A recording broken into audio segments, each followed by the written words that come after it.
protesters still underway in Washington, D.C. Military convoys are just arriving in Lafayette Park across the street from the White House after it was announced that all 4 officers will be charged in the murder of George Floyd. CNN's Alex Marquardt joins me now. Alex, how are protesters in Washington reacting to the news of these new charges? Well, Jake, I think it's still setting in. Every day, federal officials here have been trying to push protesters farther and farther away from the White House. First, they're in the park, then they got pushed out, then they put up that fence around the park, and now the protesters have been pushed about half a block away from the park. As you can see, that has not stopped them from coming out. Moments ago, there was a vigil held out here. I spoke with the rector of St. John's Episcopal Church, which of course is where the president held that photo opportunity a couple days ago, and he was saying that his parishioners can't even go to the church.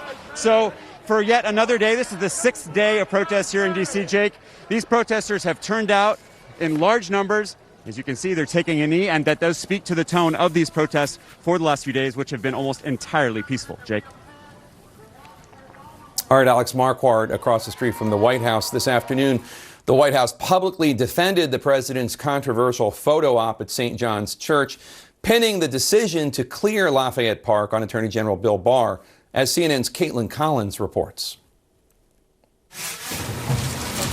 Defense Secretary Mark Esper was already on thin ice with the White House when he broke with President Trump today on whether active duty military should be deployed to American cities to curb protests. I do not support invoking the Insurrection Act. In a remarkable press conference, the Pentagon chief contradicted Trump, who threatened days earlier to invoke a 200-year-old law and put troops on U.S. streets. The option to use active duty forces in a law enforcement role should only be used as a matter of last resort and only in the most urgent and dire of situations. We are not in one of those situations now. As the military takes a larger role in confronting protesters in the nation's capital, around 1,600 active duty troops have been placed on standby in the Washington area.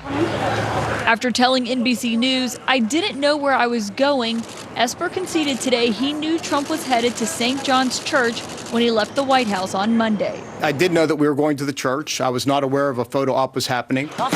Protesters were forced out of Lafayette Park using smoke canisters and pepper balls for that photo op.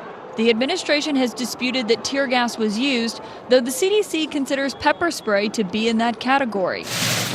The White House believes that moment mirrored Winston Churchill inspecting bombing damage during World War II. Churchill, we saw him inspecting the bombing damage. It sent a powerful message of leadership to the British people. Esper was already on shaky ground with the president, sources say, and today the press secretary refused to say if Trump had confidence in him. As of right now, Secretary Esper is still Secretary Esper, and should the president lose faith, we will all learn about that in the future. While Esper is distancing himself from that photo op, the president is defending it and dismissed the religious leaders who condemned it.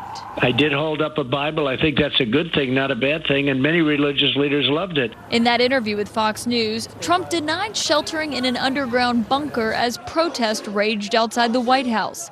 He says he did go to the bunker, but it was more for an inspection. I went down during the day, and I was there for a tiny, little short period of time, and it was much more for an inspection. There was no problem during the day. I've gone down 2 or 3 times, all for inspection.